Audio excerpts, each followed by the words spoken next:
Kawan-kawan yang dirahmati Allah sekalian, Nabi Zakaria alaihissalam adalah Nabi dan Rasul yang ke-22 daripada 25 Rasul yang wajib kita imani. Baginda merupakan salah seorang Rasul di kalangan Bani Israel yang juga merupakan keturunan Nabi Sulaiman alaihissalam. Daripada sabda Rasulullah sallallahu alaihi wasallam, Nabi Zakaria alaihissalam ini seorang tukang kayu yang bekerja sendiri. Baginda mempunyai seorang isteri yang bernama Asya.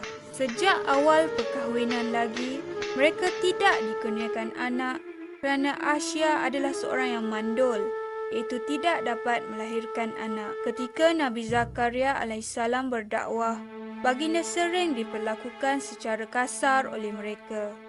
Maki hamun yang dilemparkan daripada mereka sudah sebati dengannya.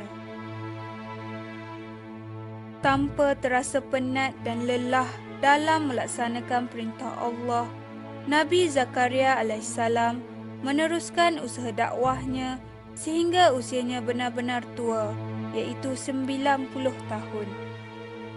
Baginda mula bimbang, siapakah yang akan menjadi pewarisnya kelak untuk melaksanakan kerja-kerja dakwah ini. Lantas Nabi Zakaria alaihissalam berdoa kepada Allah pada suatu malam yang sunyi di mihrabnya dengan suara yang lembut.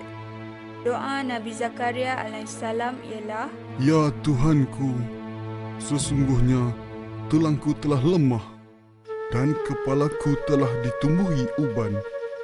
Dan aku belum pernah kecewa dalam berdoa kepada Engkau, ya Tuhanku. Dan sesungguhnya aku khawatir terhadap warisku sepeninggalanku, sedang istriku adalah seorang yang mandul. Maka anugerahkanlah aku dari sisi Engkau seorang putera yang akan mewarisi aku dan mewarisi sebahagian keluarga Yaakub. Dan jadikanlah dia, ya Tuhanku, seorang yang diredai. Surah Maryam ayat 4 hingga 5. Kawan-kawan sekalian, Allah Ar-Rahman, Allah Maha Pemurah. Allah mendengar rintihan Nabi Zakaria alaihissalam dan memakbulkannya. Allah berfirman dalam surah Maryam ayat 7 iaitu, Wahai Zakaria, sesungguhnya kami memberi kabar gembira kepadamu akan, yakni beroleh seorang anak yang namanya Yahya, yang sebelumnya kami belum pernah menciptakan orang yang serupa dengan dia. Allah telah mengutuskan malaikat untuk menyampaikan berita gembira itu. Mendengar berita tersebut, Nabi Zakaria alaihissalam merasa ragu dan seolah-olah tidak percaya kerana dirinya telah tua dan isterinya pula mandul. Melalui malaikat yang diutuskan oleh Allah, Allah berfirman, Hal itu adalah mudah bagiku, dan sesungguhnya telah aku ciptakan kamu sebelum itu, padahal kamu, yakni waktu itu, belum ada sama sekali. Surah Maryam ayat 9. Setelah itu, Nabi Zakaria alaihissalam bermohon lagi agar Allah memberi suatu tanda bahawa isterinya hamil. Maka Allah berfirman, Tanda bagimu adalah bahawa kamu tidak dapat bercakap-cakap dengan manusia selama 3 malam, padahal kamu sihat. Surah Maryam ayat 10.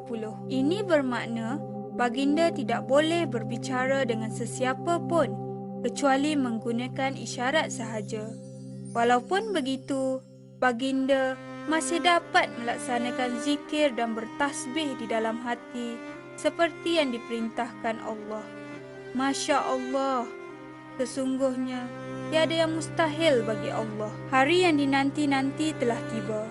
Akhirnya impian Nabi Zakaria alaihissalam dan isterinya tercapai dengan lahirnya seorang anak lelaki yang menjadi pilihan Allah. Anak tersebut ialah Nabi Yahya alaihissalam. Kawan-kawan sekalian, Allah telah memberi keistimewaan kepada Nabi Yahya alaihissalam pada zamannya. Allah telah menganugerahkan baginda kecerdasan otak dan pemahaman yang mendalam tentang ilmu Allah. Allah juga telah mengajarkannya memahami dan mempelajari Taurat. Bukan sekadar mempelajarinya sahaja, malah baginda mengamalkannya juga. Selama hidupnya dengan izin Allah, baginda tidak pernah melakukan dosa. Banyak berbakti dan berbuat baik kepada ibu bapanya. Baginda juga seorang yang lemah lembut dan tawaduk, serta kerap menangis kerana takutkan azab Allah. Baginda tidak takut dicerca dan tidak takut diugut oleh pihak pemerintah demi menegakkan kebenaran dan melawan kebatilan. Ini terbukti apabila Nabi Yahya AS menentang rancangan perkahwinan di antara seorang penguasa dengan anak saudaranya sendiri. Walau bagaimanapun, perkahwinan tersebut haram menurut ahli kitab, sebagaimana juga diharamkan ke atas kaum muslimin. Oleh kerana itu, Nabi Yahya AS telah menyebarkan berita pengharaman perkahwinan tersebut. Penguasa yang dimaksudkan itu ialah Herodus. Herodus seorang yang jahat lagi fasik. Manakala nama anak saudara yang ingin Herodus kahwini ialah Herodia. Herodia seorang gadis yang amat cantik dan bertubuh lampai. Disebabkan berita larangan itu telah tersebar dan menjadi bual bicara orang ramai, Herodia menjadi sedih dan menyimpan dendam terhadap Nabi Yahya AS kerana menentang keras impiannya itu.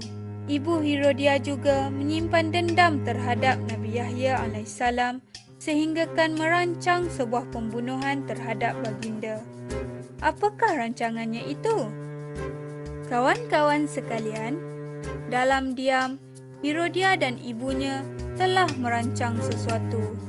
Pada suatu hari, ibunya telah menghias Herodia dengan hiasan yang lebih menawan daripada kebiasaan dan mengenakan pakaian yang amat cantik. Dengan bersenjatakan kecantikannya, Herodia cuba menggoda dan mempengaruhi bapa saudaranya sendiri iaitu Herodus.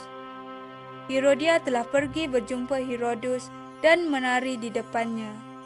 Herodus telah terpesona dengan godaan Herodia dan berkata, "Sebenarnya apa engkau inginkan daripada aku?" Herodia pula menjawab dengan jawapan yang telah diajar oleh ibunya, iaitu, "Aku menginginkan kepala Yahya bin Zakaria di dalam mangkuk ini." Tanpa banyak persoalan yang ditimbulkan, Herodus dengan senang hati menerima permintaan itu.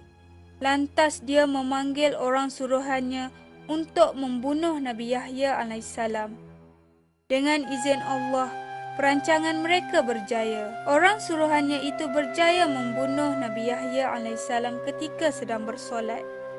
Kemudian, kepalanya diletakkan di dalam mangkuk seperti yang dikehendaki oleh Herodia dengan berlumuran darah. Betapa keji dan kejamnya mereka. Kawan-kawan, begitulah sirah Nabi Zakaria AS dan anak baginda Nabi Yahya AS. Pengajaran yang boleh kita perolehi dari sirah ini ialah: yang pertama, walaupun Nabi Zakaria AS sudah lanjut usia, baginda tidak pernah berputus asa daripada berusaha dan berdoa kepada Allah untuk memperolehi seorang anak yang soleh. Yang kedua, Nabi Yahya AS sering menangis kerana takutkan azab Allah. Walau bagaimanapun, baginda seorang tegas terhadap orang yang mempermainkan hukum Allah dan ingkar pada perintah dan larangan Allah. Yang ketiga, orang yang bertakwa akan sentiasa dijaga oleh Allah dari gangguan syaitan. Jika melakukan kebatilan, dia akan sedar sendiri akan perbuatannya atau segera diingatkan oleh sesama Muslim.